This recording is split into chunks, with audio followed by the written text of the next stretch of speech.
Olá, meus queridos, meus amigos, meus irmãos. Quero dar bem-vinda aí a todos vocês que estão acompanhando o nosso canal, né? Mais uma vez, estamos aqui na presença aí novamente do Eduardo, Cláudio. E aí, como é que vocês estão? Manda um alô aí para nós. Tudo bem, pessoal? Boa noite. Sejam bem-vindos aqui a mais um bate-papo nosso, né? Sobre as coisas da nossa doutrina. Para mim é um enorme prazer e estar aqui na companhia de vocês, principalmente Bruno, Cláudio e todos os mais que de hoje em diante vão nos ver aqui, né? Esperamos as curtidas, os comentários, as perguntas de vocês e assim a gente vai mantendo o nosso diálogo, ok? Olá Isso aí. pessoal, boa noite a todos. Estamos aqui mais uma noite reunida aqui para a gente poder fazer esse bate-papo, né, de construção, esse bate-papo de aprendizado e a gente espera poder contribuir muito para todos vocês com as informações que nós temos aqui, né, do Eduardo, do Bruno, eu e a gente puder contribuir aí para todos nessa caminhada. Então, sejam todos bem-vindos. É isso aí, então obrigado aí, você que tirou esse tempinho para assistir aqui esse nosso canal, né? E esse canal é um espaço, é um momento onde a gente tira para estudar, né? E aprender e ensinar um pouquinho do que a gente aprendeu, né? Mas o mais importante é que nós estamos aqui para falar da doutrina do nosso mestre imperador, né? O senhor Raimundo Irineu Serra, e a gente trata aqui daquilo que é o original, né? Aquilo que é o tradicional. E a gente, repetindo, né, mais uma vez o nosso bordão aí, a gente tem como uma data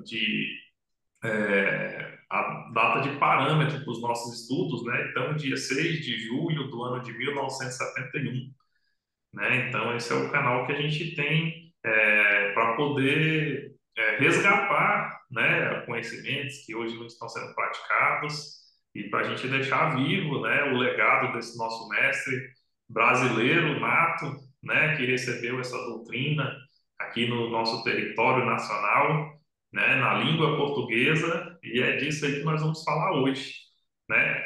E antes da gente entrar no tema, o nosso tema de hoje aí, a gente vai falar sobre o feitio, né, e algumas características básicas sobre esse que é o principal trabalho da doutrina do Time, né, que é a preparação da bebida, que a gente faz a comunhão nos nossos trabalhos, né. Então, antes de entrar nesse tema do feitio, eu quero fazer o convite aí para todos vocês que estão acompanhando a gente, se por acaso você é dirigente de um centro, ou se você tem uma reunião familiar aí na sua cidade, na sua casa, a gente está preparando agora para os dias 6, 7 e 8 de setembro, né? Vai acontecer lá em Belo Horizonte, na região metropolitana de Belo Horizonte, né? No centro aí do nosso irmão Eduardo Gavichi, né? O Ciclo Flor do Céu. Então, nós vamos ter lá o primeiro encontro nacional dos centros tradicionais, né? Da doutrina do Daime. Então, a gente está preparando esse momento para poder estar fortalecendo aí essa comunhão da Irmandade, né? Tá podendo se conhecer pessoalmente, né? Muitos de nós não nos conhecemos ainda pessoalmente. E a gente vai tirar esse fim de semana lá, é uma sexta, um sábado e um domingo. Vamos tirar esse fim de semana para poder estar fortalecendo esse momento de resgate e de preservação, né, do legado do nosso mestre. Então, se por acaso aí você está assistindo e você tiver interesse em estar com a gente lá nesse encontro, deixa um comentário aí. Eu vou deixar o nosso e-mail e o nosso celular fixado aí na mensagem. E você pode entrar em contato para ter mais informações aí sobre como vai funcionar esse nosso encontro. Tá ok? Então, é isso. Depois dos nossos recados, vamos entrar aí no nosso tema de hoje. Então, mais uma vez, vamos falar do feitio, né? Então, o feitio é o início, né? É o primeiro, é o principal e o primeiro trabalho da doutrina do Daime, né? Então, eu vou deixar o Eduardo Gabriel já começar compartilhando com a gente aí o que foi que ele preparou, o que tem para a gente aí hoje. Ok, pessoal. Então, olha, eu acho muito importante a gente iniciar fazendo uma distinção clara, né? O que é ayahuasca no genérico e o que é daime do mestre Irineu. Porque se a gente fala que é daime do mestre Irineu, é uma ayahuasca do jeito que o mestre Irineu deixou para ser feita, né? Então, ele deixou todo um padrão Ele deixou todo um padrão, um modo de se fazer, né? Uma receita para se fazer, algumas condutas dos membros participantes, algumas tarefas, né? E tudo isso bem organizado e bem destacado. Então, para você dizer que você está fazendo ou está tomando um daime do mestre Irineu, é diferente. Olha, a ayahuasca tem 500 mil modos de se fazer. 500 mil modos de se fazer. Juntou o cipó e a folha lá, qualquer tipo de cipó que seja, né, Banisteriopsis capi, porque ele tem subespécies e variedades, e qualquer tipo de folha, porque ela também tem subespécies e subvariedades, que seja a Psicotra viridis, né? Juntou ali com água e fogo, né? E aí é o seguinte, né? Em cada tribo indígena que você for, ou qualquer feitor de ayahuasca tem o seu modo de fazer, né? Basicamente, aquele cipó, aquela folha, a água, né? Para virar ayahuasca. Cada um tem o seu modo de fazer. Agora, para se dizer que é daime do mestre Irineu, é preciso seguir uma série de protocolos.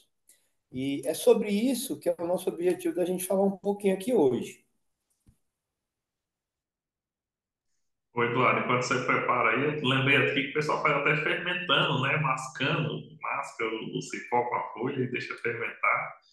E aí vira ayahuasca também, né? Já ouvi essa história também, não, não vai no fogo, não.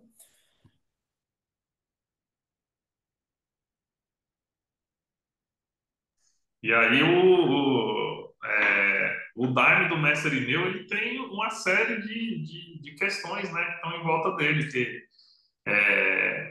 antes de tudo a questão da dieta, né, depois a questão da data certa, né, onde o cipó e a folha devem ser colhida, e, e depois de vários detalhes, né, que existem durante todo o preparo. E aí vamos ver o que o Claudio preparou para a gente aí também, aí para fazer uma introdução sobre esse tema. Assim, primeiramente, a gente tem que entender que para se fazer, você marca, né, a data de feitio, quando é que ela vai iniciar. É importante você ter isso para poder executar um planejamento. Mediante a data, você vai verificar a questão da lua nova, né, que dia que vai dar o início da lua nova. E aí você vai estabelecer a data do corte do jagube, conforme doutrinariamente a gente conhece, é o terceiro dia da lua nova que faz o corte do jagube. Mas só que antes desse trabalho ele ocorrer e de você marcar essa data, o primeiro passo que você tem que ter é o que a gente chama de pesquisa, né? Em alguns oasqueiros chama de mensagem, que é onde você vai buscar o jagube. Então você vai lá, verifica o preparo, as condições da rainha, né? E depois, diante dessa informação onde está o jagube, como que você vai ter que fazer um planejamento de material, de ferramenta que você vai precisar utilizar. E aí você traz a mensagem, né? E aí faz todo o planejamento, é marcada uma reunião preparatória para o feitio. Essa reunião ela acontece é, bem antes da data do corte, né? Porque tradicionalmente, alguns locais, eles até mesmo fazem essa reunião preparatória já com o uso do Daime, né? Então, a gente lembra que já tem aquela dieta dos 3 dias antes, já cumprido para a reunião, porque está tomando Daime, onde vai fazer a reunião preparatória para o feitio. E aí você vai designar, né, as equipes, né, as pessoas, as tarefas que cada um vai estar executando durante esse período. Então, por exemplo, vou dar um exemplo que tradicionalmente, né, na luz soberana, a gente faz um feitio no mês de agosto, depois da florada do Jagube. A lua nova ela vai ocorrer agora no dia 4 de agosto, num domingo. Então está previsto o corte do Jagube para o dia 7, né? Na quarta-feira. Então, na reunião do dia 30, agora na concentração do dia 30, a gente já vai fazer a reunião preparatória do feitio. Como é um material que as rainhas já estão na nossa sede, o Jagube a gente vai buscar ele fora, então eu já fui lá, já olhei, já planejei, já estou com o levantamento tudo pronto. Então, a gente tem alguns protocolos, né, conforme o Eduardo disse, que a gente tem que cumprir, né? E um dos principais, né, dentro dessa tarefa é a gente estar fazendo a colheita desse material, mas principalmente de fazer o corte do jagube nesse terceiro dia da lua nova. conforme está determinado. E também, até aproveito para o Eduardo falar um pouco mais dessa questão das dietas, que a gente tem que estar em dia com ela para poder a gente ter, né, um resultado, né, que é a bebida com equilíbrio, com harmonia, né, com esse propósito de cura, né? Cláudio, olha, a questão da dieta, né, é a mesma questão de, de qualquer trabalho onde que você vai tomar o Daime, né? A mesma dieta que você faz para um trabalho que você vai tomar Daime, você tem que fazer para um feitio, né? Agora, quem está envolvido ali em todo o processo de feitio, porque aqui a gente também divide em equipes, né? Quando a gente pode, quando a gente tem mão de obra suficiente para poder dividir as tarefas, né? A gente faz essa divisão. Agora, é claro, a gente dá a instrução de que as pessoas que forem participar do feitio estejam com a dieta cumprida. Mas então vamos lá desenvolvendo um pouquinho o que o Cláudio começou. É muito importante o corte do jagube ser no terceiro dia da lua nova. Então, a lua nova é hoje, então a colheita o corte do cipó vai ser depois de amanhã, terceiro dia da lua nova, né?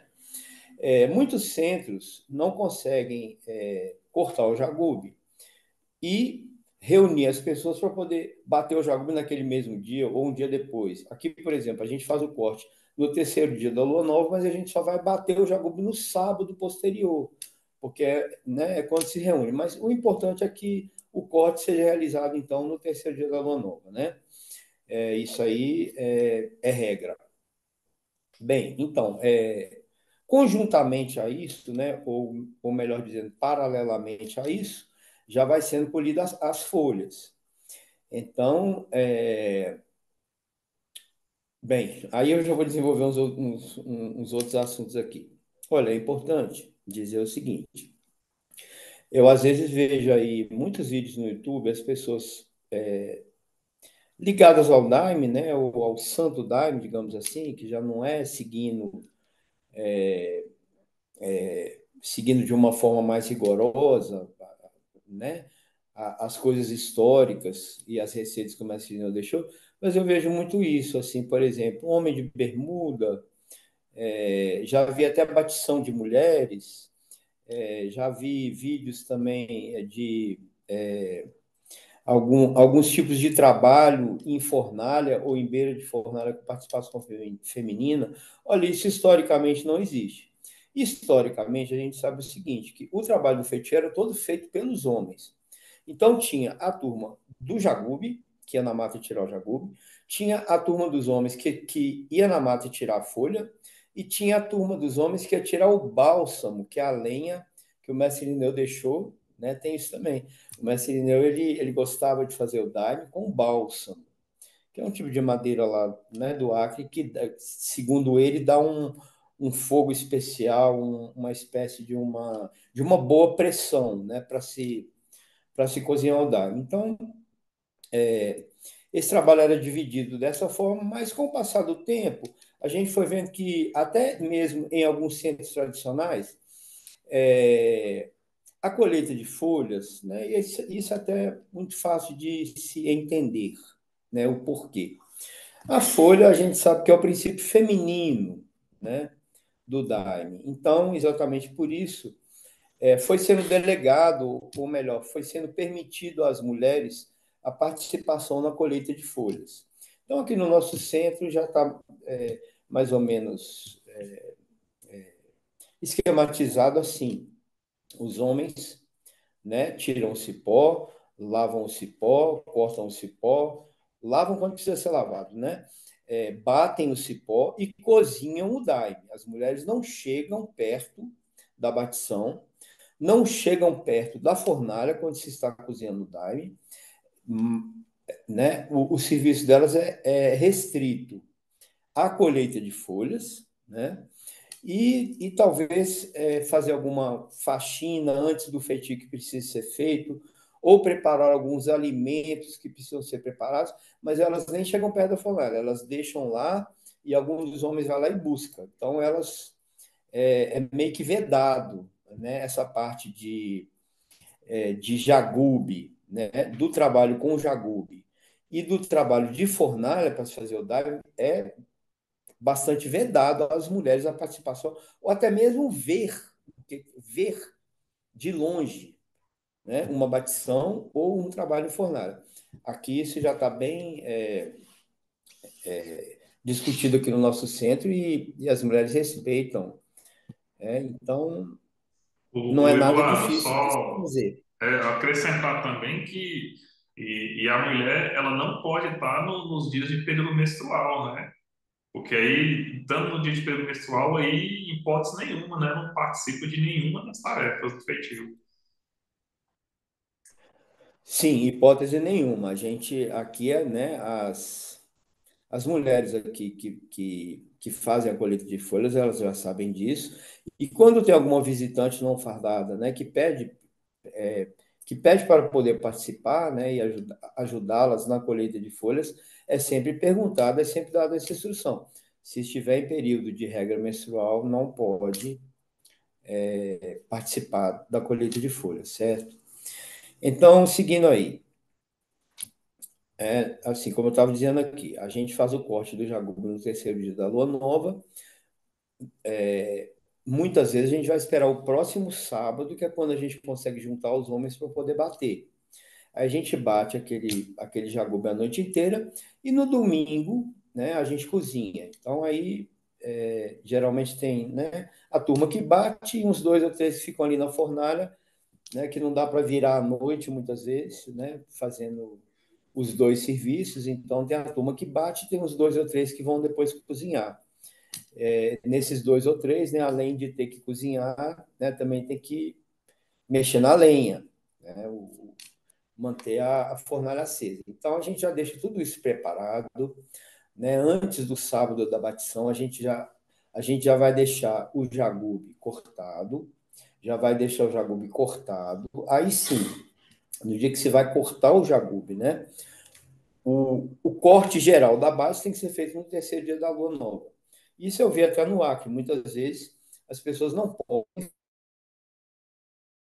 fazer a poda completa, né, de cortar em pedaços, ensacar, levar, né? Na maioria das vezes as pessoas só podem fazer isso no fim de semana, porque hoje em dia todo mundo trabalha, né?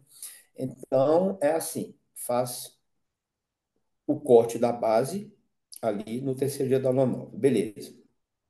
Quando fosse proceder ao corte dos pedaços, então, o corte do pedaço, o pessoal fala que é um palmo mais quatro dedos, que era o palmo do mestre Irineu. Então, tem isso. O palmo do mestre Irineu era um palmo nosso e mais quatro dedos.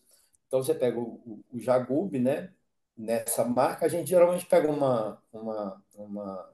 uma varinha, né, para ter essa marcação, e aí você com o jagube na mão, assim, a haste do jagube grande, né? Você com essa varinha na mão assim, você vai tendo a noção do tamanho certo para se poder cortar em pedaços o jagube, né? Então, a gente sabe muito bem que quem o Messi destacou, o Messi tinha alguns feitores de daime, mas quem se destacou mais como feitor de daime foi o seu Francisco Grangeiro, né? E, obviamente, hoje em dia, né, a família dele mantém toda aquela tradição. Eu já pude participar uma vez lá com eles também já vieram aqui fazer um ou dois feitiços com a gente. Então a gente pôde aprender muita coisa, né? Observar como eles fazem e aprender muita coisa com eles. Mas então, na hora que se for fazer o corte do jagube em pedaços, ou mesmo da base do jagube, né? Você não pode dar várias, como se diz, terçadadas, né? O facãozada, né? Você dá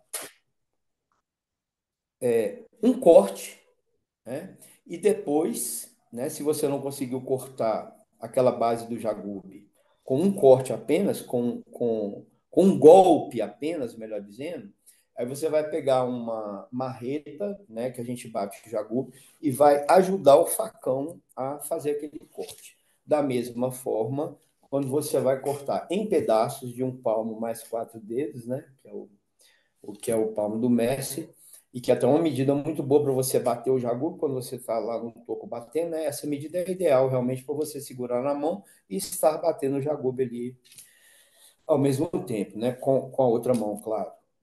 Então, da mesma forma também, quando você vai cortar o jagube, ter esse cuidado. Às vezes o jagube é muito grosso, então você dá uma terçadada, né? Mas você não pode tirar e ficar dando vários golpes. Você dá um golpe, se você não conseguiu cortar o jagube naquele golpe, você pega uma marreta de madeira e ajuda o facão a terminar de entrar e fazer exatamente para que não se dê pontas nas extremidades do jagube, do pedaço de jagube que você está cortando, para que não tenha pontas, para que seja um corte reto nas extremidades do jagube, né? Beleza. Passada essa etapa aí, eu disse antes sobre a necessidade, às vezes, de se lavar o jagube ou de se raspar o jagube. Quando é um jagube, né, que vem da floresta, muitas vezes aquele jagube vem sujo, né, com fungos e eu já vi muita coisa que vem junto ali do jagu quando ele é tirado na mata, né? Porque ali na mata é um ambiente muito fértil ali, né? Para se criar várias coisas em volta ali da casca do jagu. Então, às vezes, é necessário uma pequena raspagem no jagu, né? Para se tirar aqueles elementos. Às vezes, até mesmo é necessário que se lave para se tirar barro ou lama, por exemplo, né? Que se juntou quando se vai tirar o jagu numa época de chuva, por exemplo, né? Havendo necessidade disso. Então, é feita essa limpeza no jagube. Mas essa limpeza é assim, não é uma limpeza exterior. Eu já vi alguns centros raspando jagube, onde que eles tiram praticamente a casca toda do jagube, e isso daí não se faz, né? Porque muitas das propriedades dos alcaloides do jagube estão ali na casca também, não só no interior do jagube. Então, essa limpeza é apenas para se retirar objetos estranhos que possam ter se juntado ali ao jagube. Ô, Da mesma Eduardo, forma, só para dar um reforço nesse ponto aí, geralmente aqui a gente faz um palito com uma madeira um pouquinho mais forte, para você ir passando ali nas ranhuras do cipó, né? E aí você tem condição de tirar uma teiazinha de aranha, né? Ou algum bichinho que está por ali. E depois você faz uma lavagem com aquelas escovinhas bem macia, aquela escovinha de cerda amarela, né? E você tira ali só para tirar mesmo uma poeira, um barro, né? Mas, assim, é tudo muito prático, né? E rápido, né? A gente já participou de feitio que só de lavagem lá a gente ficou 3 dias lavando cipó, tirando, com escova, com tudo. E a gente também aprendeu isso, assim, que é um trabalho bem dinâmico, né? Isso deve demorar muito nisso. é um trabalho bem dinâmico. E da mesma forma a folha também, né? A folha, para tirar a folha, tem que se ter um certo cuidado, né? A folha não sai arrancando o galho da folha com tudo que a folha tem dentro, né? Que aquelas folhinhas menorzinhas ali, não, elas são deixadas. A gente só tira aquelas folhas maiores que estão mais verdes, mais maduras, né? Agora, aquelas folhinhas pequenas que estão ao lado das folhas grandes, a gente deixa, né? Então, o trabalho de se tirar a folha também, embora seja um trabalho meticuloso e cuidadoso, né? Mas as mulheres aqui, ou até os homens também, que às vezes participam, né? E muitas vezes participam mesmo, dessa colheita de folhas, já tem uma dinâmica legal. Mas os que estão chegando agora, a gente vai dar essas instruções, né? Para se tirar apenas as folhas maiores, deixar as folhinhas menores, não se tira semente de rainha. Da mesma forma, o jagube não se aproveita folha ou raminhas muito fininhas do jagube, geralmente a gente não aproveita, ao contrário de outros centros de ayahuasca que tem por aí, que aproveita tudo isso junto, mas a gente não. A raminha, quando ela está muito fininha, assim, né, que ela se dobra, aquela, né, a ponta da rama lá, Molinha. a gente geralmente descarta, né? Bom, em relação a isso tudo, então, bem, eu disse em relação ao corte do jagube, a limpeza do jagube, as folhas Eduardo, deixa eu igualmente, fazer né? uma observação aqui. Como aqui em Goiânia, as nossas rainhas elas estão dentro da nossa chácara, né? Aí o que que a gente tem feito para facilitar isso? Como grande parte do nosso trabalho ele é executado no período da noite, né, antes que antecede o cozimento, o que está ocorrendo? Então, eu tenho preferido, né, para fazer a poda das rainhas, porque a poda ideal é na lua nova, a poda de planta, né? O ideal é você podar ela na lua nova. A gente tem podado as rainhas e tem simplesmente retirado a folha lá dentro da parte interna, né? Do nosso salão lá, porque para evitar de ter algum tipo de acidente, que o terreno é um pouco irregular, né? Às vezes também não ter contato com nenhum bicho peçonhento à noite, então isso dificulta muito, porque a gente está dentro de uma mata, dentro de uma floresta. Então eu tenho feito isso, né, da gente fazer a poda da rainha, leva o material lá para dentro do galpão e a gente tem trabalhado, principalmente as mulheres têm trabalhado na rainha, tirando da poda. A gente tem feito isso aqui e tem tido um bom resultado, sabe? Só acrescentando isso aí. Não é, Cláudia? Aqui também a gente faz algumas podas de vez em quando, mas veja bem, quando a rainha, quando o pé da chacrona, né, ou da rainha começa a espigar muito para cima e ficar subindo muito espigado, a gente faz aquele corte ali em cima, né, para ela poder encopar mais. A árvore, o arbusto, melhor dizendo, ficar mais encopado em vez de espigado. A gente faz aquele corte assim, né, para ela poder encopar mais e essas hastes que vão subindo, a gente vai juntando tudo e junta lá no nosso salão da nossa sede e as mulheres ficam ali sentadas tirando. Essa poda geralmente eu faço uma vez por ano. Mas então, sobre o feitio de agosto, é importante dizer assim, e só para fechar esse assunto da folha. Quando a folha é tirada em algum local onde não tem muita poeira, ou não tem pó de asfalto, ou não está chovendo, né? Por exemplo, não tem risco de a folha estar com lama ali no pé dela, não tem necessidade também de se lavar, né? Aqui, geralmente a gente não lava a folha, a não ser nessas questões de folha conveniente que se encaixem em alguma dessas questões que eu acabei de falar, né? Se for numa época de chuva, aquelas folhinhas mais de baixo ali que podem pegar algum barrozinho, mas geralmente a folha ela já é muito limpa, né? Então, os feitiços. O feitio principal, que a gente sabe que o mestre dizia que é o melhor daime do ano, ele tinha isso também de se dizer, o melhor daime do ano é o daime de agosto. Então, os centros que seguem a, a linhagem tradicional dão muito destaque para esse daime da lua nova de agosto, porque é justamente a floração do jagube e também, quase que coincidentemente, com a floração da rainha também, né, que ocorre nessa época. Então, alquimicamente, é claro, o mestre tinha suas razões, né? Assim como o dia escolheu o terceiro dia da lua nova, é, né? Se você for procurar o porquê, muitas interpretações diferentes podem surgir disso aí, né? Mas a gente sabe que o nosso mestre é o dono do conhecimento, né? Então, se ele deixou dessa forma para a gente fazer, tem um porquê, né? Então, é exatamente por isso que eu reforço aquilo que eu comecei a falar no início do vídeo. A ayahuasca tem 500 modos de se fazer. Agora, a Dharma do Mestre Deus só tem um modo de se fazer. Só tem um modo de se fazer. Não tem margem para se fazer diferentemente daquilo. Então, aí vamos continuar o processo.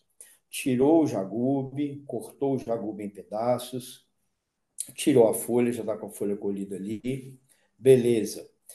Próximo passo, bateção. Bateção apenas homens, né? Claro. De preferência 12 ficam no salão de bateção. Alguns reservas ficam ali esperando alguém se cansar, né?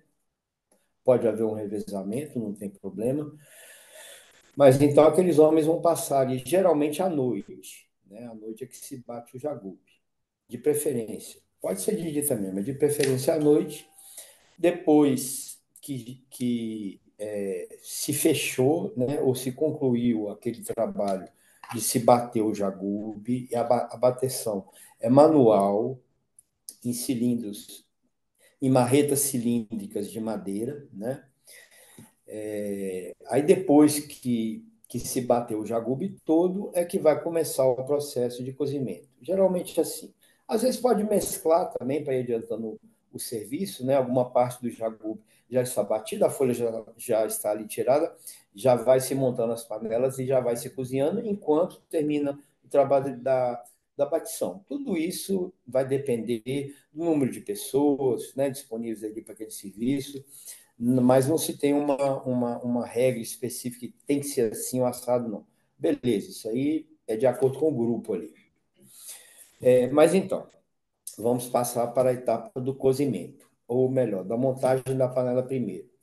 Então, de acordo com a instrução do seu Francisco Grangeiro, e também tem uma instrução do seu Loredo, que era também um dos feitores destacados lá do Mestre na época dele, o seu Loredo dizia o seguinte, que a montagem da panela pode começar tanto com jagube ou com folha, mas com o que começou se fecha.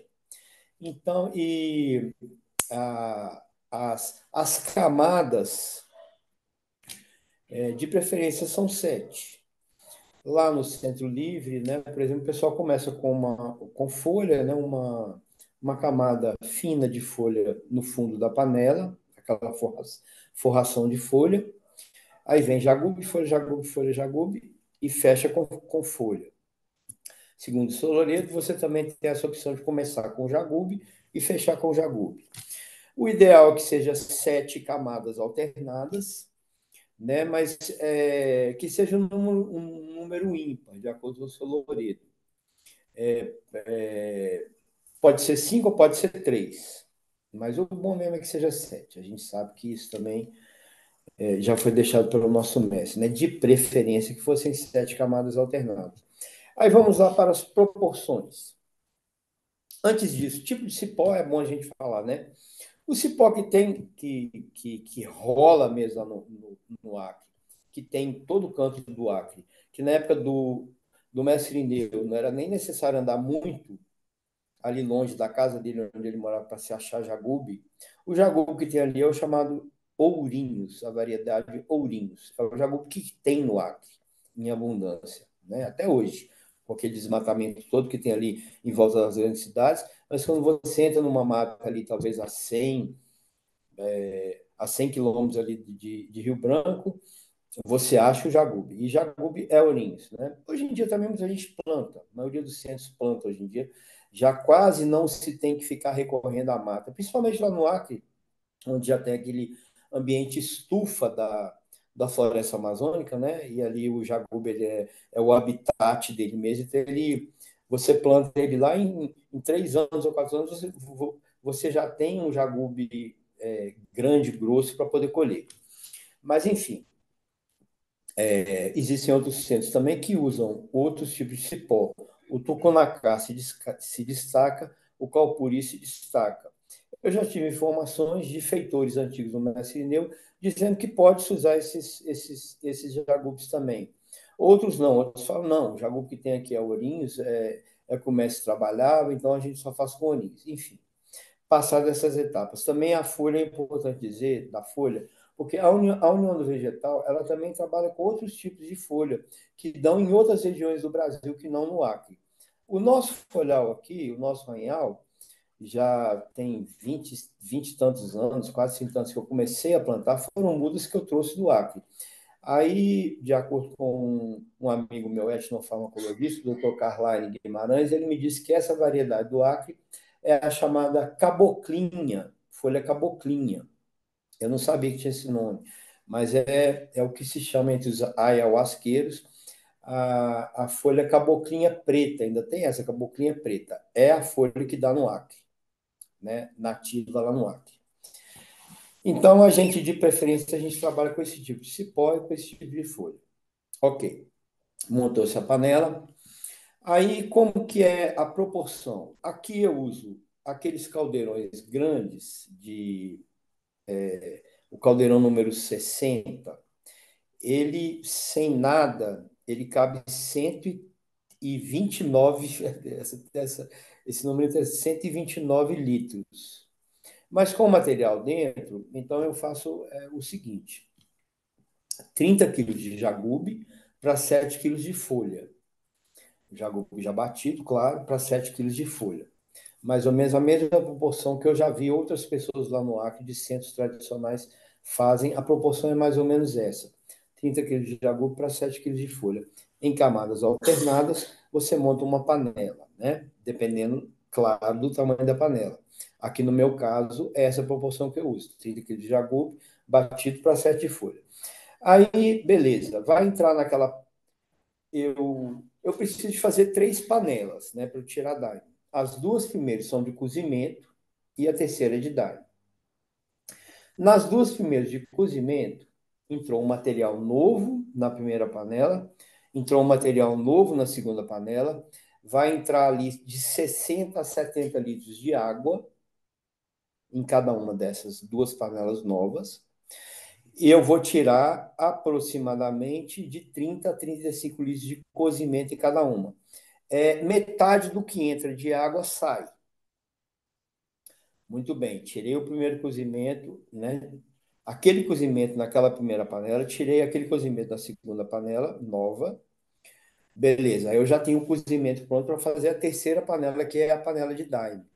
Nessa panela de daime, eu posso tirar tanto a metade do que entrou, vai entrar ali de 60 a 70 litros de cozimento daquelas duas primeiras panelas, para se fazer a terceira panela, que também é nova, material novo, né? Então, eu vou juntar aqueles dois cozimentos daquelas duas panelas que saíram, vou montar aquela terceira panela, aquele líquido vai entrar na terceira panela, e aí eu tenho a opção de tirar o daime.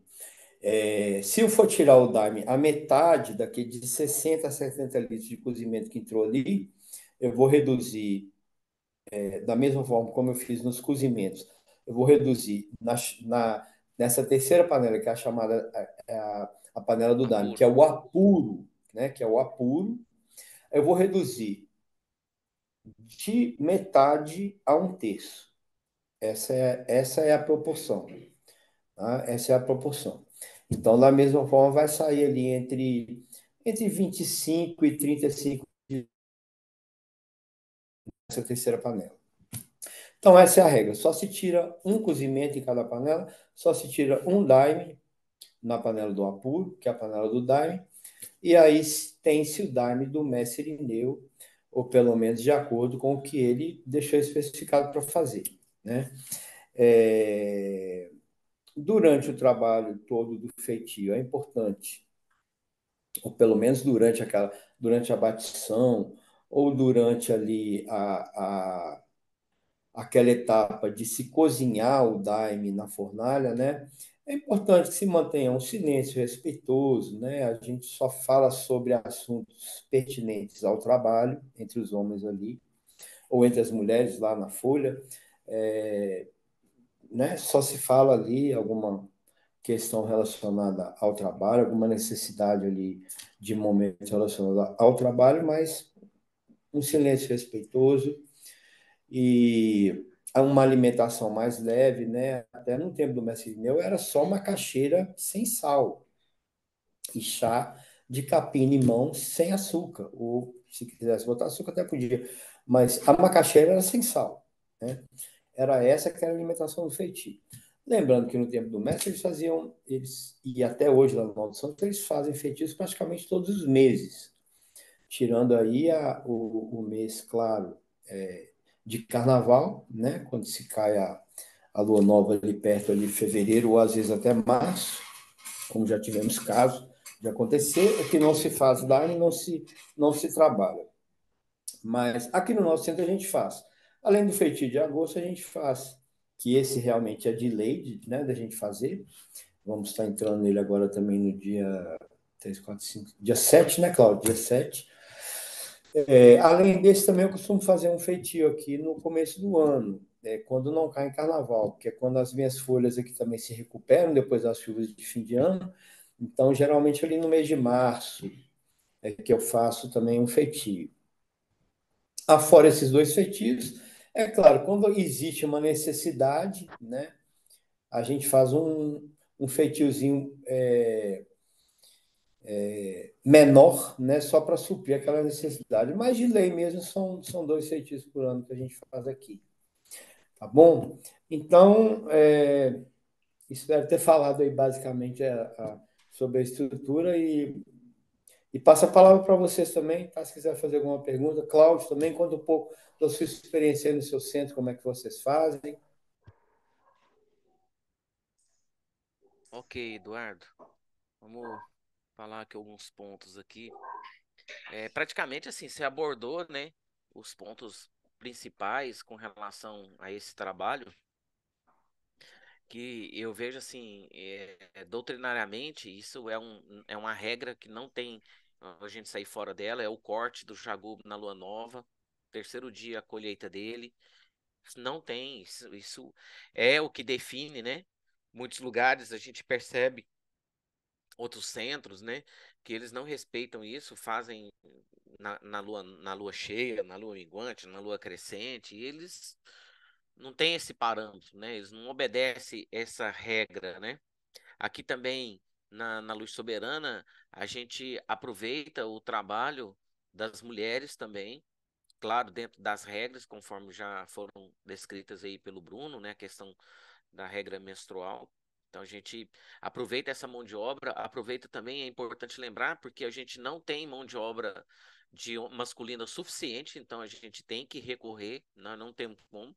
E lembrando também que o trabalho, a gente procura concentrar o trabalho de feitio nos finais de semana, porque como a grande parte, né, praticamente todos os membros da nossa comunidade, eles exercem uma atividade laboral fora, né? Tem ponto, tem chefe, tem empresa, então acaba que é muito difícil da gente poder estar fazendo o corte de um jagô, por exemplo, no dia 7, né? Se eu não me engano, vai dar dia 7 ou dia 6, e já está executando, né, logo em seguida a confecção da bebida. Então, nós não temos condição disso. Nós temos que também adaptar a isso, a situação nossa e jogar para o final de semana para poder fazer esse trabalho. O Eduardo deixou bem claro, o material somente é cozinhado uma vez, não tem essa coisa de reaproveitamento. Se você não tem reaproveitamento, é importante lembrar, né, Eduardo, que o feitio é muito rápido, então ele, a gente tem visto aqui, a gente tem executado aí no máximo uma média de fogo de 12 horas, não passa disso. Isso quando a gente tem muito material. Então, acaba que isso aí dinamiza, é muito rápido, né? É diferente que a gente ouve falar, às vezes, de determinada história que os caras ficam uma semana, 10 dias fazendo feitio. Eu fico imaginando, né? É uma coisa maluca, né? É uma coisa louca isso. Olha, aqui no nosso centro, Cláudio, é o que o pessoal dá conta de bater numa noite, né, de batição. Geralmente a gente só faz uma noite de batição. É o que o pessoal nosso dá conta de bater numa noite é de 150 a 170 quilos de jagube. Não tem homem suficiente para bater mais do que isso. Isso daí já dá umas 10 horas de batição de 12 pessoas batendo, tá? Pelo menos aqui no nosso centro, com as pessoas que nós temos hoje. Para isso daí, a gente já precisa de colher antes. Eu tenho que fazer aqui na minha cabeça a conta de quantos quilos de folha, mas é nessa proporção que eu já falei. Então, se eu tenho aí jagube batido suficiente para montar é, 6 panelas, por exemplo, eu vou tirar de, de 6 panelas, vão ser 4 de cozimento e 2 de daime. Se eu tenho jagube suficiente para montar 9 panelas batido, eu vou ter 6 de cozimento e 3 de daime. O resultado final vai depender muito do Da da bateria, quantidade de do jagube material. tirado e batido, né? Uhum. Mas geralmente que a gente faz assim, bate numa noite e no outro dia a gente cozinha. Geralmente bate-se de sábado para domingo à noite.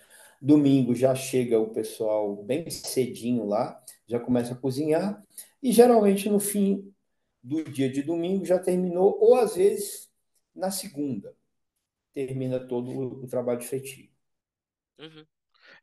O importante, né, Eduardo, que você já deixou bem claro, doutrinariamente, ainda grande parte dos centros no Acre, eles fazem a atividade do feitio, essa atividade meio, né, ali, que a bateção, é o cozimento, praticamente eles fazem na dieta alimentar à base de mandioca.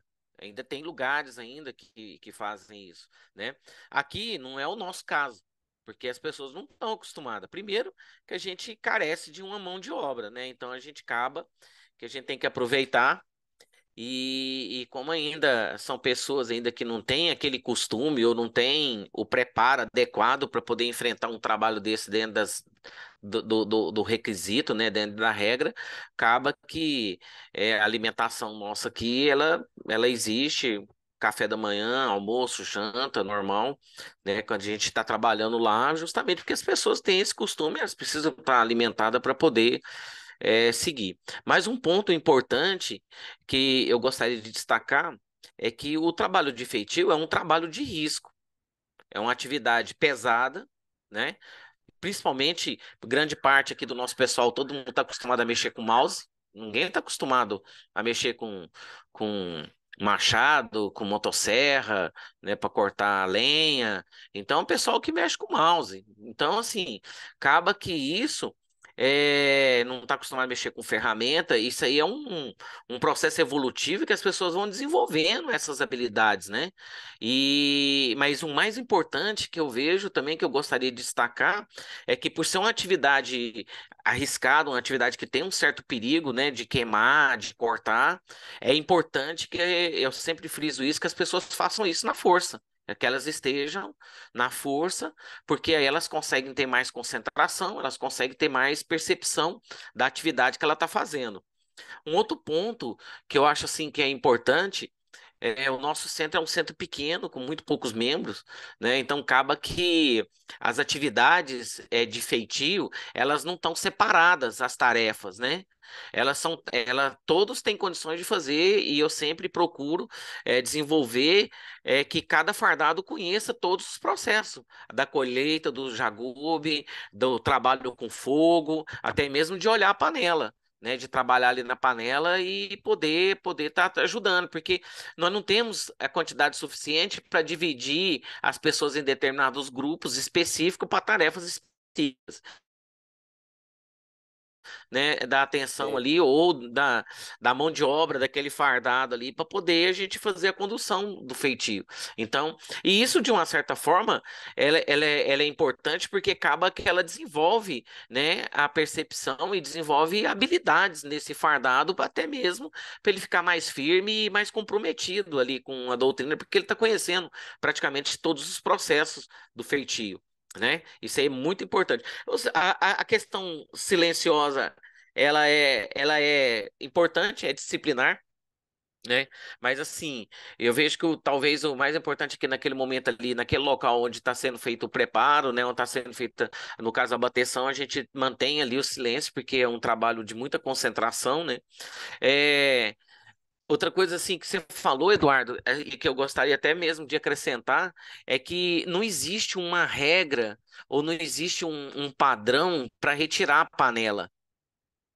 Não tem como a gente determinar, porque cada fogo, cada fornalha, aqui as fornalhas nossas são individualizadas.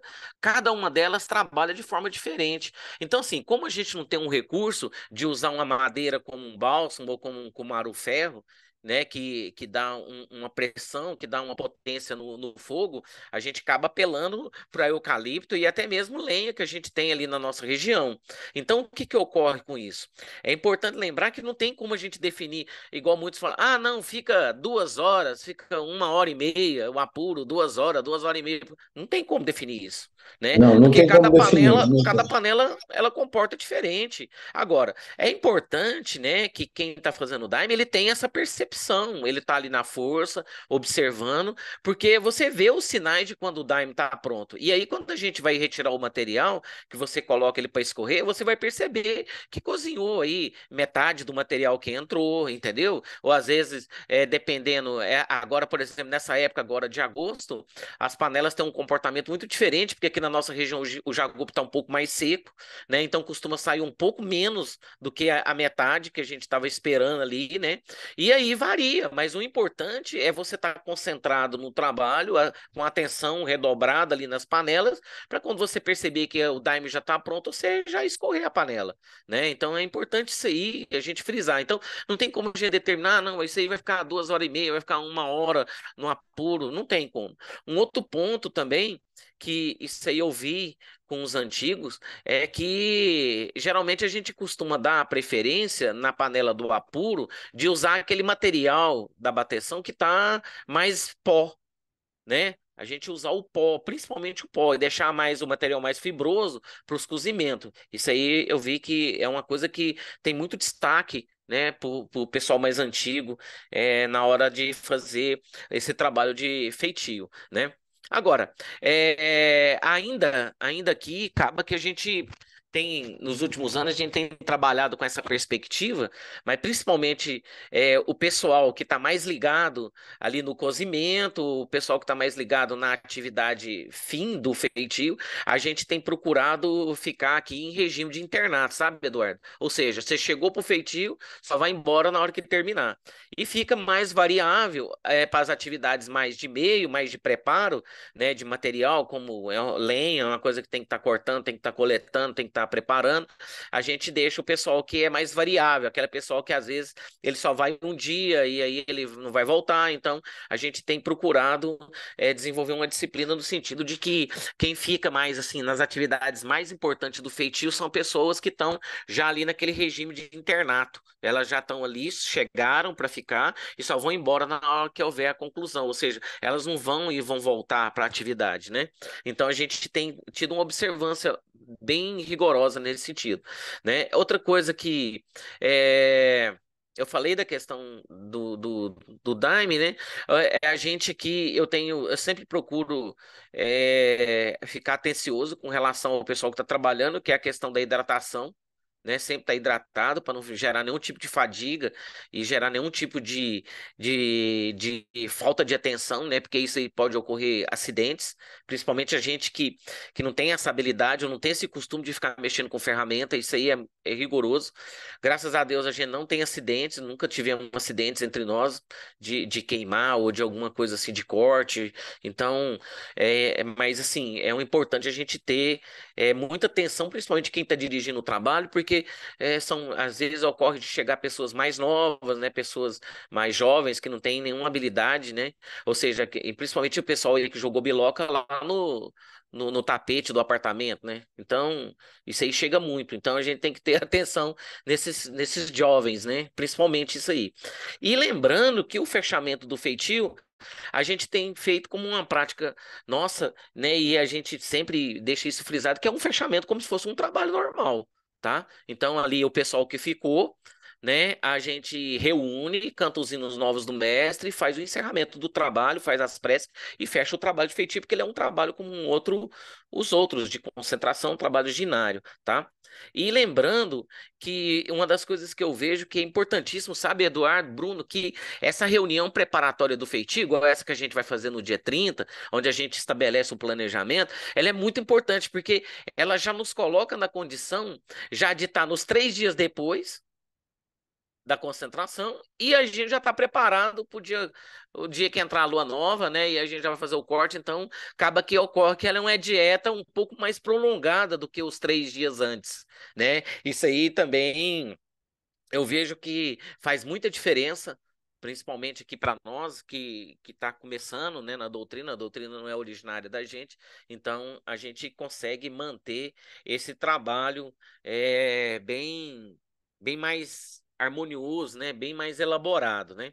Deixa eu ver aqui se eu... um outro ponto também que eu acho que é muito importante a gente deixar também registrado é a leitura do relatório do feitio, tá? Ou seja, há uma previsão, né, dos centros tradicionais em que, terminado o feitio, o próximo trabalho de concentração, depois da leitura do decreto, a gente faz a leitura do relatório de feitio, onde a gente aponta os participantes, a quantidade de dias trabalhado, né, o custo da produção da bebida e talvez algum assunto, né, que tenha acontecido e que seja relevante deixar registrado na ata do relatório para ser apresentado para a comunidade, juntamente com a prestação de conta. A gente tem feito isso de forma bem assim, é, ordenada, né? Porque isso acaba que isso também é um registro, é um documento que foi produzido, né? Onde a gente tem praticamente o controle do nosso material, do estoque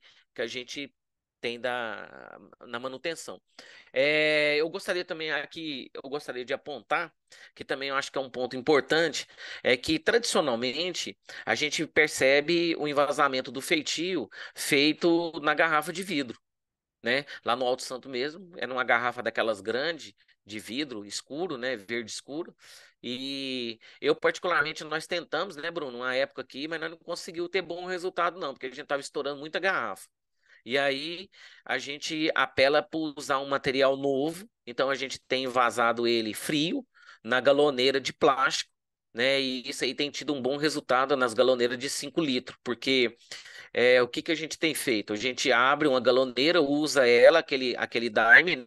Não volta ele para a galoneira, eu coloco num outro recipiente, porque aí no trabalho seguinte eu começo a usar esse que foi aberto, que sobrou lá no pote lá, e aí a gente vai até abrir um outro novo, de forma que a gente tá sempre bebendo o Daime novo, aberto. Bem próximo ali da época do trabalho. Isso não é da tradição. Isso aí foi uma adaptação que nós fizemos por uma questão de necessidade nossa. Então a gente compra o vasilhame, essas galoneiras de plástico de 5 litros, nova nos fardos, né? E a gente tem utilizado ela para a gente sempre ter um daime novo, sem fermentar, sem criar ou qualquer tipo de bactéria ou qualquer algum tipo de material que possa estar, às vezes, até ocasionando algum tipo de ser prejudicial, né, para a saúde da gente, essa questão aí. Então a gente tem feito isso aí, mas tradicionalmente a gente sabe que o invase é feito na garrafa de vidro. Você aí, Eduardo, você invasa ele também frio ou depois que ele esfria ou tem feito igual o pessoal tem invasado morno? Porque esse é um tema muito polêmico, sabe? Eu acho que isso aí até caberia, viu, Bruno? Uma live para a gente discutir isso, né? Porque tem técnicas mais modernas, isso aí já tem muita coisa pesquisada, inclusive a pessoa que o Eduardo falou, o Dr. Carlane, tem uma visão muito boa a respeito disso aí, né? Porque tem um aspecto mais da questão, ele tem muito conhecimento do aspecto da bacteriológico, né? Ou de qualquer alguma coisa que pode contaminar a bebida, então futuramente está apresentando em live. Mas como que você tem feito aí, Eduardo? Bom, então vamos lá. Se a gente for falar aqui, né, do aspecto puramente tradicional, depois que o daime é tirado, né, ele está quente, logicamente, aí a pessoa vai esfriar aquele daime, geralmente com uma cuia essas cuias de, como é que se chama? Coité, né? Vai ficar, né, fazendo Escaldando aquelas, ele. desescaldando, na É. verdade, né, para esfriar, assim, né, em contato com o ar, e vai esperar ele ficar totalmente frio e vai colocar em garrafas, né? É, a preferência nossa é sempre garrafa de vidro, certo? Mas você me perguntou aqui a particularidade nossa, então eu vou ter que falar. Eu aprendi com o Dr. Carline o seguinte, que a invasar o daime ainda quente. A gente pula essa etapa do esfriamento dele. Eu gosto de usar muito a garrafa, o litrão de cerveja, que é uma garrafa de casco grosso, né? Muito difícil de ela se Estourar. quebrar, né? Eu tenho um acidente, estourar, porque o casco é grosso. Agora, estourar nunca estoura. Por quê? Se você faz invasando o daime ainda quente, e aí outro segredo também que o Dr. Carline me ensinou, usar a rolha sintética, porque a rolha de cortiça ela vai deixar respirar, então vai acabar tendo alguma fermentação. Então, a rolha sintética você compra em lojas específicas, né? Então, o daime saiu da panela e imediatamente ele é envasado em garrafas previamente limpas e secas, né? Ou aqui no nosso caso, o litrão de cerveja, Não é aquela garrafa de cerveja normal de 650 ml, não. O, é o litrão mesmo, é o que eu gosto. Porque aquele Eu não sei, é eu o não conheço casco esse litrão, não. o casco dele é um pouco mais grosso. Você encontra aí loja aí de garrafa, distribuidora de bebida vendendo o litrão de cerveja. E é bom porque aqui em Itália, geralmente a gente toma aqui, numa sessão de concentração, por exemplo, de 2 a 3 litros de Daime, numa sessão algum inário de noite inteira, a gente toma 6 7 tal, quando muito 8 litros de Daime. Então, é bom porque nunca sobra muito, né? Daquele litrão ali, você já leva os litrões e pronto. Mas então, de acordo com o que eu tenho feito aqui, se você invasa o daime ainda quente e deixa só um espaçozinho para a rolha poder entrar, né? E fecha com a rolha sintética, aquele daime pode ficar ali durante meses ou talvez anos que ele não vai fermentar, ele vai ficar sempre com aquele gostinho novo de feitio, sabe? Então, essa é uma particularidade que a gente tem desenvolvido aqui ultimamente, e não deixar ele passar por esse processo de fermentação natural. Porque, olha, eu já vi alguns daimios aqui, e antigamente, quando eu não usava essa técnica, né, o daime, e até foi feito exames de laboratório em daimes, que realmente se criaram bactérias, se criaram mofo, alguns até com teor alcoólico por causa da fermentação. Alguns com cheiro de éter, uma coisa forte assim, Acetona, né? Tipo uma acetona. acetona, tipo uma acetona, avinagrado, né? Então, tudo isso é bom, né? Que a gente tenha esse cuidado de acordo com a ciência, né? O doutor Carline é um cientista, me ensinou a usar essa técnica que eu tenho usado aqui e que tem dado certo. Evita-se toda essa sorte de problemas, tá, Cláudio? Tanto de Uhum. estourar a garrafa, tanto de estourar a garrafa porque ele não vai fermentar, então não vai estourar a garrafa, quanto de evitar de se formar essas bactérias aí que se formam naturalmente em processo de fermentação, de fermentação, ok? Uhum. É isso aí. Eu, assim, eu só queria, na parte mais introdutória, né? Queria falar algumas considerações. Como o próprio Bruno também abriu falando, é importante lembrar que o fundamento da doutrina a gente considera como sendo feitio.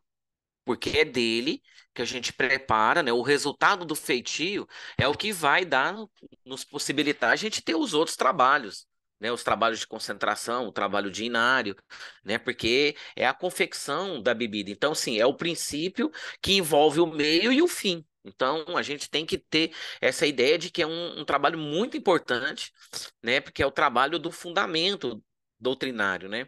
Assim, ou também hoje, a gente, depois aí de 20 anos que a gente está nessa caminhada, e muitos centros que estão começando agora, eu vejo o seguinte: se eu tivesse que começar hoje a minha caminhada na doutrina, eu começaria fazendo uma casa de feitio.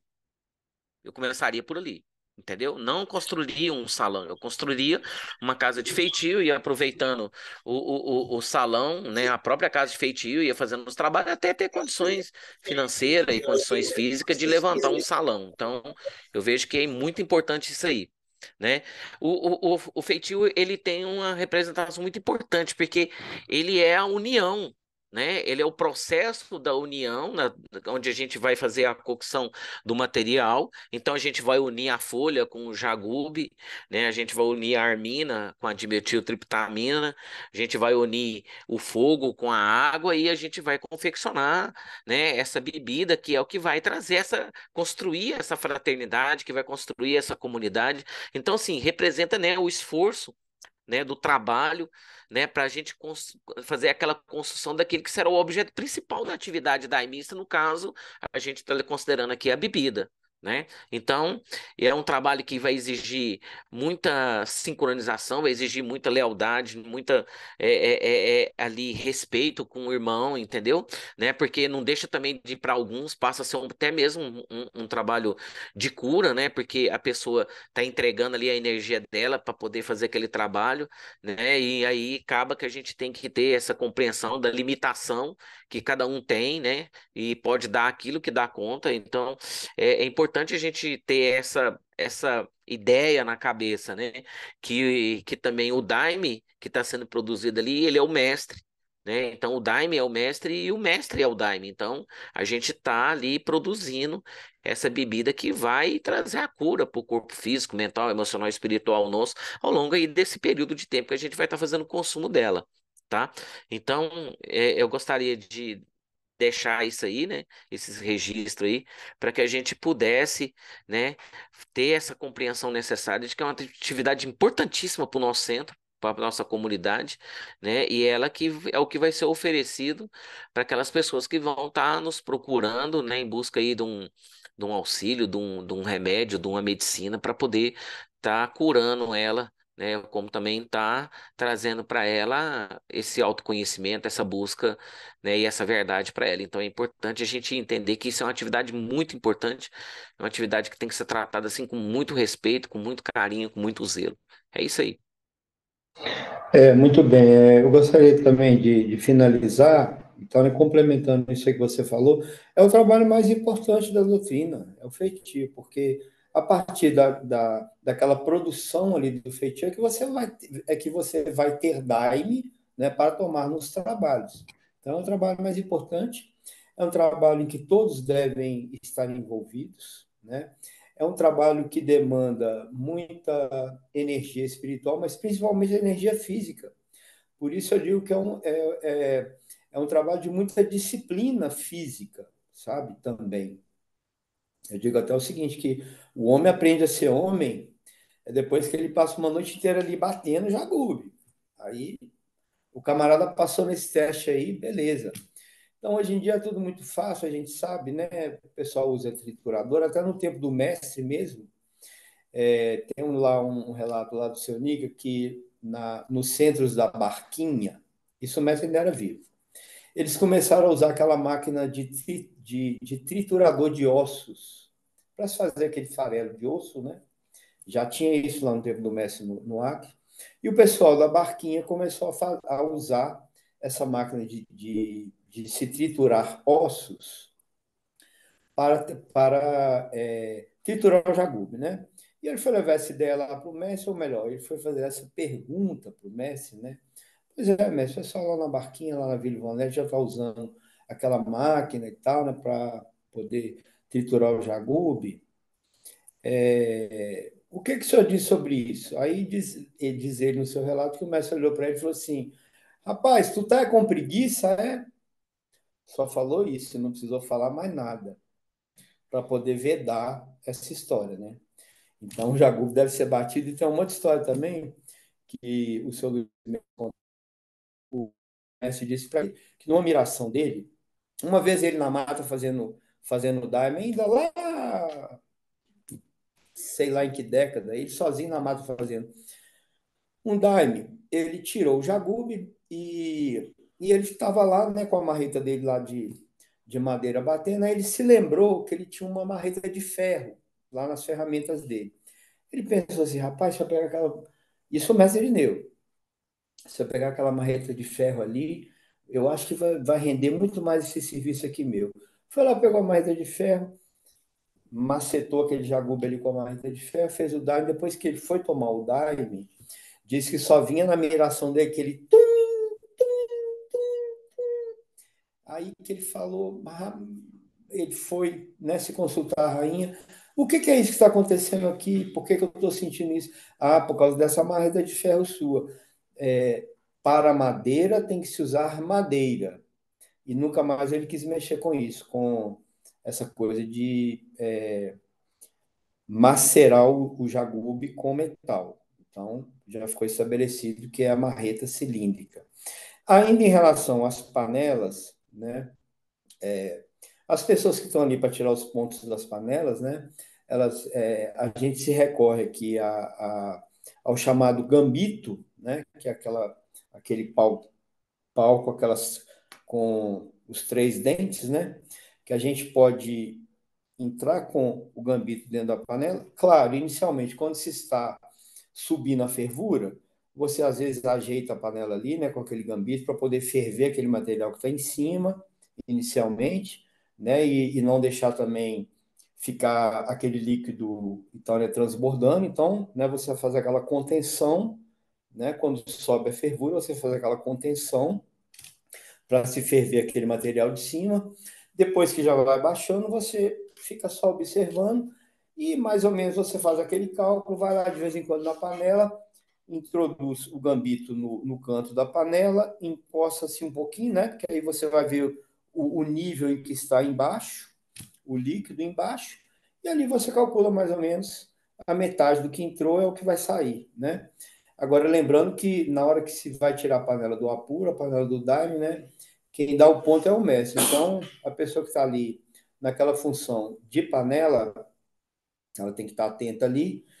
E quando deu mais ou menos o ponto ali, ela está ligada no mestre, né? Pedindo a ele que ele tire o ponto, porque quem tira o ponto não é a gente, é o mestre Neu que tira o ponto do dive dele. E quando chegou naquele ponto ali, a pessoa já está ligada, já dá meio que um clique ali na pessoa, a pessoa já sabe que o dive está pronto. Também pelo cheiro, pelo nível, pelo cheiro, mas principalmente pela ligação espiritual de quem está nessa função, que é muito importante, né?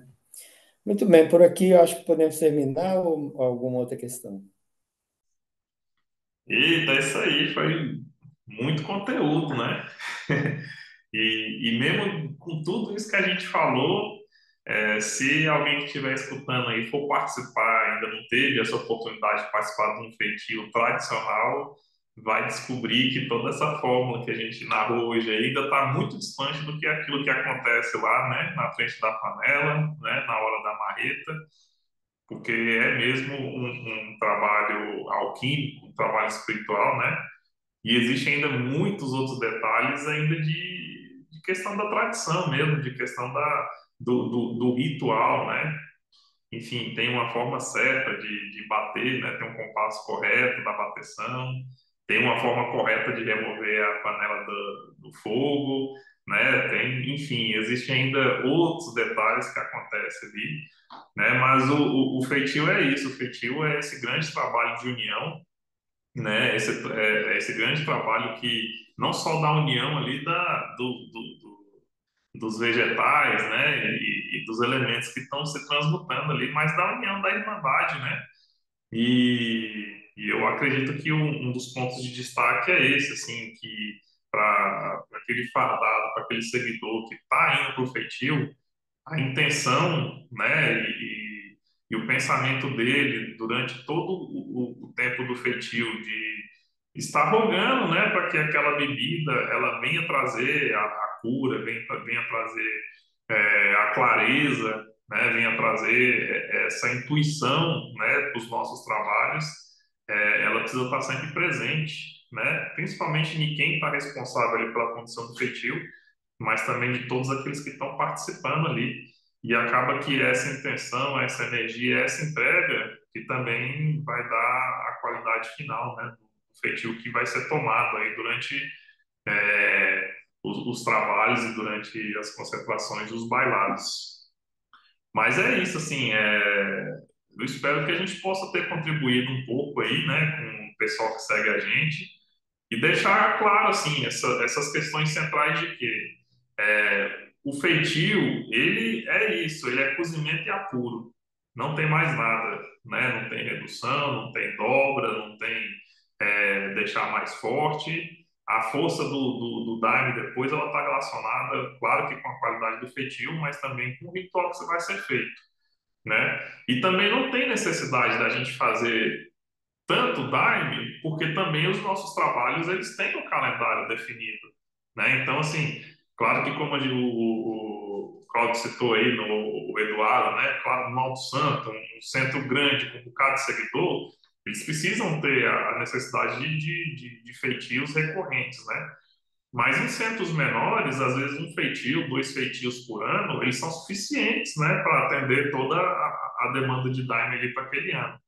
Então, assim, até para a gente poder estar harmonizando essa questão, né, do tempo que se leva, né, para o preparo do Daime, do custo financeiro que isso leva também, né, que hoje em dia não está fácil, né, a gente tem que comprar madeira, comprar lenha, tem que comprar vasilhame, tem que comprar alimentação, né, tem combustível de deslocamento, enfim, então para o centro que está fazendo o preparo do daime, para o seu uso próprio, né, e para o seu uso ritualístico, também não tem necessidade de se fazer grandes volumes e grandes quantidades, né? E acaba que você trabalhando com quantidades menores, você tem, acaba que vai ter aí uma recorrência de 3 ou 4 feitios no ano, e acaba que isso aí também, compondo com o calendário, né, é que vai trazer essa união do centro e essa participação nesse ritual tão central e tão especial aí dentro da doutrina, né? Mas é isso, né? Então, deixar aí mais uma vez aí o agradecimento para todo mundo que chegou até aqui com a gente, né? Reforçar o convite aí, viu, para o nosso encontro, que nós vamos ter aí, o primeiro encontro nacional dos centros tradicionais da doutrina do Daime. E logo, logo mais aí a gente está com outro conteúdo, né? Trazendo para vocês aí um outro bate-papo e enriquecendo cada vez mais aí esse nosso caminho. Tá certo? Então, um abraço a todos aí, viu? Fica todo mundo com Deus aí e até a próxima. Boa noite, pessoal. Muito obrigado, tá, por mais essa oportunidade. Deus abençoe todos vocês. Até a próxima. Boa noite para todos, né? Obrigado aí pela presença, de estar nos ouvindo aí, de estar compartilhando e com vocês aí um pouco da nossa experiência e esperamos a gente encontrar todos novamente. Um abraço, fiquem todos com Deus. Falou.